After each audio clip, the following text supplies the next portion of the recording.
Salut tout le monde, c'est Clotilde et aujourd'hui on se retrouve entre parents pour discuter des attentes en maternelle. Alors je suis là aujourd'hui pour vous parler du programme de maternelle très rapidement.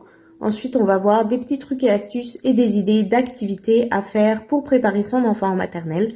Puis on va voir la rentrée, comment va se passer la rentrée 2020 cet automne avec le contexte de la Covid-19 en ce moment. D'abord, le programme de formation. Je vais vous le présenter rapidement. De toute façon, quand l'enfant rentre en maternelle, on a une rencontre en début d'année avec l'enseignant qui va nous présenter plus en profondeur le programme et le fonctionnement de sa classe. D'une façon générale, le programme de formation en maternelle, c'est un programme par compétences qui vise le développement global de l'enfant, donc dans toutes ses sphères de développement. Et c'est aussi un programme qui est en continuité avec celui des CPE, donc c'est deux programmes qui se ressemblent énormément et qui mettent le jeu au centre des apprentissages. Alors je vous affiche ici les 6 compétences qu'on retrouve dans le programme de maternelle 5 ans et je vais les voir rapidement avec vous pour avoir un aperçu global de ce que c'est le programme en maternelle. Donc numéro 1, agir sur le plan sensoriel et moteur. Là, on parle de la motricité fine, donc les mains, les doigts.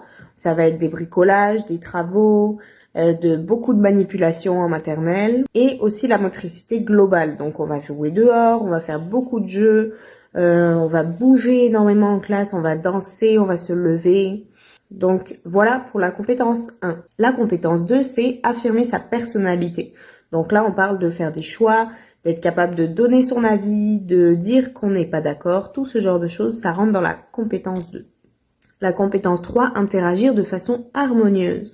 Là, on va regarder comment l'enfant interagit avec les autres. La compétence 4, c'est communiquer. Communiquer, c'est donc l'expression de soi, donc savoir se faire comprendre, mais aussi la compréhension des autres, donc comprendre ce que les autres nous disent. La communication, c'est quand on parle, mais c'est aussi quand les autres nous parlent.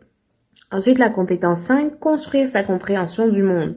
Donc là, on va mettre tout ce qui est éveil aux maths, éveil aux sciences, tout ce qui touche aux arts, à l'histoire. Donc tout ce qui éveille la curiosité de l'enfant sur le monde qui l'entoure. Ça rentre dans la compétence 5. Et enfin, on a la compétence 6 qui n'existe pas, par exemple, dans le programme de maternelle 4 ans. C'est la plus grosse différence, disons, entre les deux programmes. Donc la compétence 6, mener à terme un projet.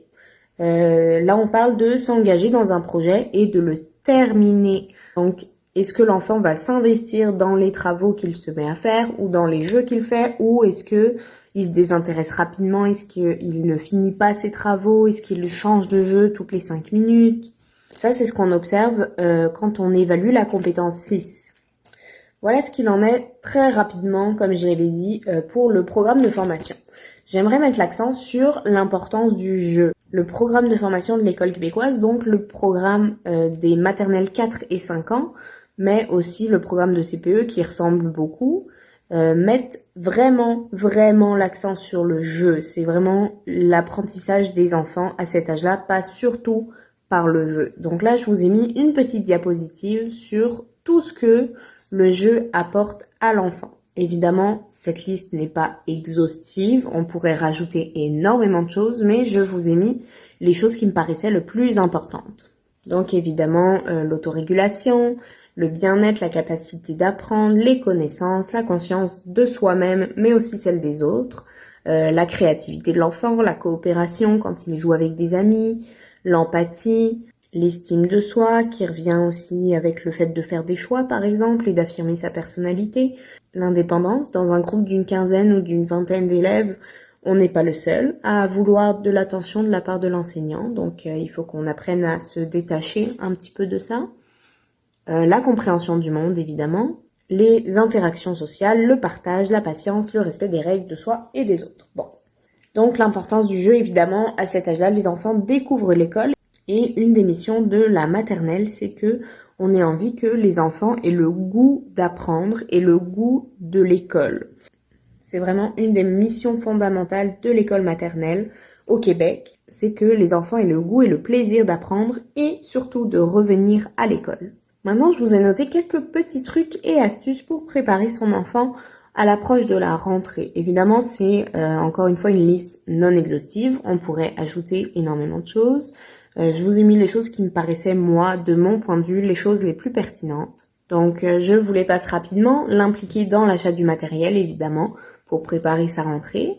Aller faire les courses avec lui. Encourager l'autonomie à la salle de bain. Il y a beaucoup d'écoles qui demandent à ce que l'enfant soit autonome à la salle de bain. Donc, être capable d'aller aux toilettes tout seul, mais aussi de se rhabiller, de se laver les mains, tout ce genre de choses. Lui donner des responsabilités à son niveau. En maternelle, c'est quelque chose qu'on fait beaucoup, de donner des petites responsabilités à chaque élève. Donc, c'est quelque chose qu'on peut travailler aussi à la maison avant la rentrée. On peut aussi développer des stratégies de résolution de conflits. Ça, s'il y a des frères et sœurs déjà à la maison, j'ai pas besoin de l'expliquer, je pense. Mais le fait d'attendre son tour, de partager, de faire des compromis, tout ce genre de choses, ça peut être utile en maternelle. Ensuite, développer l'indépendance, donc jouer et s'occuper seul. Comme je l'ai dit tout à l'heure, dans un grand groupe comme ce qu'on est en maternelle, on n'a pas toute l'attention qu'on aimerait avoir de la part de l'enseignant. On peut aussi développer l'autorégulation, donc le retour au calme, ce qui est très utile en gestion de crise. Un enfant qui fait une crise en maternelle, on va lui apprendre des stratégies de retour au calme. Donc, de respirer d'une certaine manière, de penser à telle chose, de faire telle ou telle activité qui réussit à le calmer. Donc, encore une fois, ça peut être quelque chose qu'on peut travailler déjà avec son enfant à la maison. Et enfin, j'ai mis se montrer patient et disponible les premiers mois d'école. Évidemment, la transition vers la maternelle, ça se passe avant la rentrée, mais aussi pendant la rentrée et après la rentrée. Donc le temps qu'il crée de vrais liens avec ses camarades de classe et son enseignante, c'est important de se montrer patient et disponible auprès de lui pour faciliter justement sa transition. Et surtout, évidemment, le plus important, c'est de jouer avec son enfant. À quelques semaines de la rentrée, votre enfant est prêt. Je tiens vraiment à mettre l'accent là-dessus. Les enfants à 4 ou 5 ans n'ont pas la notion du temps. C'est vraiment une pensée d'adulte de se dire « Oh là là, la rentrée c'est bientôt, il faut se préparer ». L'enfant, lui, il est prêt. C'est le moment de profiter et de relaxer. Donc tout ce que je viens de vous citer, toutes les activités, c'est vraiment des choses que vous pouvez travailler si vous le souhaitez, si votre enfant le souhaite, mais ce n'est vraiment pas obligatoire. Ce sont des choses qu'on travaille de toute manière en maternelle. L'important, les quelques semaines qui restent avant la rentrée, c'est de répondre aux besoins de base de son enfant, donc l'alimentation, le sommeil et l'amour. On mange bien, on dort bien, comme ça, le jour de la rentrée, on est prêt et on est disponible à commencer l'école. Ensuite, je vous ai mis aussi des idées d'activités en lien avec l'école. Donc, encore une fois, ce sont des activités qu'on fait en maternelle, donc que vous pouvez faire aussi à la maison si vous voulez faciliter la transition de votre enfant. Donc, c'est par exemple des jeux de société, des bricolages, des expériences scientifiques, des jeux symboliques. Les jeux symboliques, c'est de jouer à faire semblant. Donc, jouer à la poupée, jouer à la dinette, à la cuisine, jouer à faire le ménage, tout ce genre de choses. Lire des histoires, préparer la boîte à lunch ensemble, établir une routine à la maison, donc surtout pour le lever et pour le coucher. En maternelle, on a énormément de routines, donc ça peut être pertinent aussi d'en avoir à la maison. Et si l'enfant a vraiment hâte, on peut aussi compter les jours sur un calendrier. Encore une fois, je tiens à dire que toutes ces activités ne sont pas obligatoires. Vous le faites si vous le souhaitez. Si votre enfant parle beaucoup de l'école, de la maternelle, de l'arrivée, de la rentrée, etc., vous pouvez faire des activités avec lui pour le stimuler. Mais il est essentiel de respecter le rythme de l'enfant. Chaque enfant est unique. Il y en a que la rentrée va beaucoup stresser. À ce moment-là, c'est peut-être pas le temps de compter les jours sur le calendrier ou de lui rappeler tout le temps que la rentrée arrive bientôt. Si l'enfant est stressé, on est à son écoute, on en discute de ses craintes, de ses peurs, mais on va pas aller lui rajouter du stress en lui disant « Oh, il faut acheter les choses, il faut faire ça, il faut faire ça ».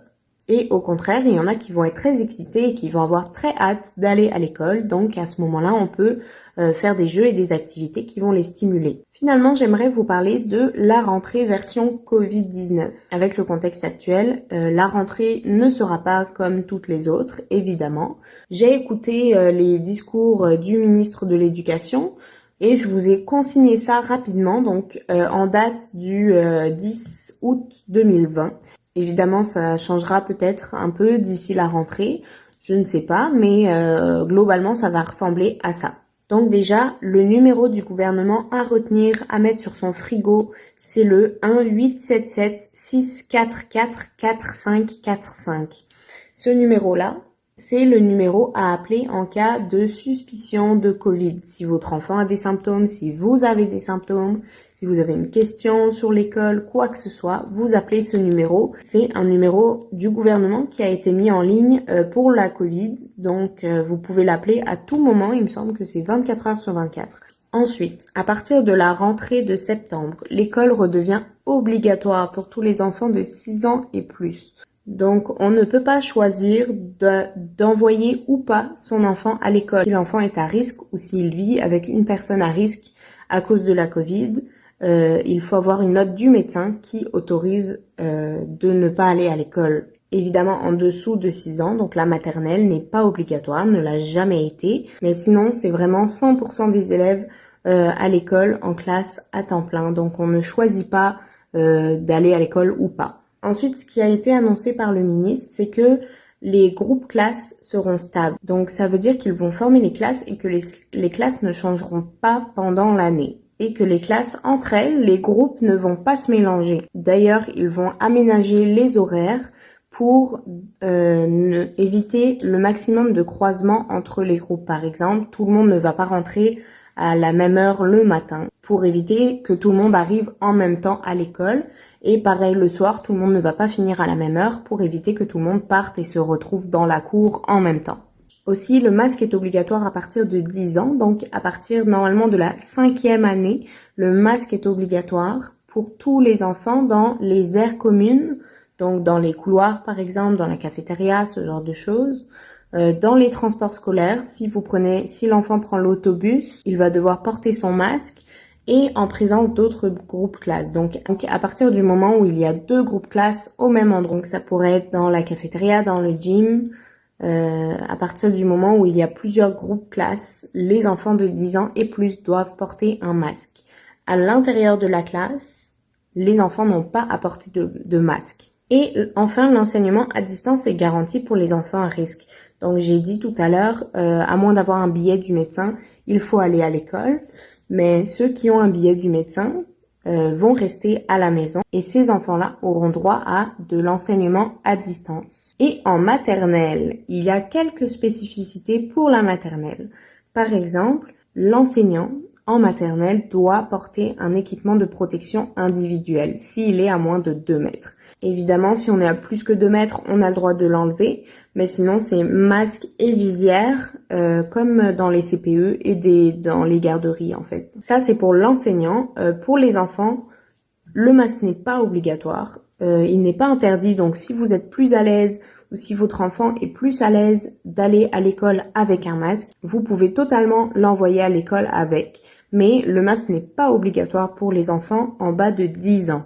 Ensuite, donc, pas de distanciation physique entre les élèves dans la classe. Les locaux spécialisés, donc la cafétéria, le gym, seront accessibles. On va pas manger dans la classe, on va pas faire le sport dans la classe, on va pouvoir se déplacer dans l'école. Et évidemment, on va désinfecter souvent le matériel et la classe. Les parents, votre rôle à vous, c'est aussi de surveiller l'apparition de symptômes. Si votre enfant a de la fièvre, un état grippal, donc qu'il tousse, qu'il a mal à la tête, qu'il est fatigué, qu'il a des courbatures, qu'il perd le goût ou l'odorat, on reste à la maison. On ne se pose pas de questions, on reste à la maison et on appelle le numéro que j'ai donné tout à l'heure, donc le 1-877-644-4545. C'est vraiment important. Pour terminer, je vous ai mis quelques liens et ressources utiles si vous avez besoin de plus d'informations par rapport à la rentrée. Donc, d'abord, je vous ai mis la revue Naître et Grandir. Ça, c'est une revue gratuite sur Internet. C'est un site. On n'a même pas besoin de s'inscrire et c'est une revue qui concerne le développement des enfants de 0 à 8 ans plus la grossesse. Donc, pour chaque tranche d'âge, il y a tout plein d'activités, il y a des informations sur l'école, sur le comportement, sur le développement. Donc c'est vraiment un site très complet qu'on peut aller consulter pour avoir toutes sortes d'informations en fait. Ensuite, je vous ai mis 2 sites de centres de services scolaires qui étaient avant les commissions scolaires. Donc le CSS des découvreurs et le CSS de la capitale. Ce sont 2 sites sur lesquels on retrouve une page complète sur la transition vers la maternelle. Donc il va y avoir des vidéos, des activités et des trucs et astuces pour accompagner ces enfants dans la transition vers la maternelle. Je vous ai mis aussi le site du ministère où on retrouve par exemple le programme de formation si vous voulez vraiment en apprendre plus. Et enfin, j'ai trouvé une chaîne YouTube d'une ergothérapeute québécoise qui s'appelle Josiane Caron-Santa qui a fait des vidéos très pertinentes sur pareil la transition à la maternelle et tout plein de trucs et astuces pour préparer son enfant. Donc je vous laisse aller regarder tout ça. Pour ce qui est des ressources Covid, normalement les parents vont recevoir une mise à jour du guide auto-soin adapté à la rentrée. Et sinon, il y a aussi le site québec.ca sur lequel on retrouve vraiment toutes les informations par rapport au Covid. Voilà, j'espère vous en avoir appris un petit peu plus sur la rentrée 2020 en maternelle. Si jamais vous avez des questions, vous pouvez toujours nous écrire, on est là pour y répondre. Et depuis quelques semaines maintenant, on a rouvert la Joujoutech, donc profitez-en et venez jouer avec votre enfant et profitez du temps qu'il reste avant qu'il aille à l'école. Pour nous contacter, c'est les moyens habituels, donc vous pouvez nous écrire sur notre page Facebook ou vous pouvez nous appeler au 514-341-2844. Vous pouvez aussi envoyer un courriel à l'adresse coordination@association-parents-cdn.org. Je vous remercie de m'avoir écouté, je vous souhaite une bonne fin d'été, profitez bien et à bientôt.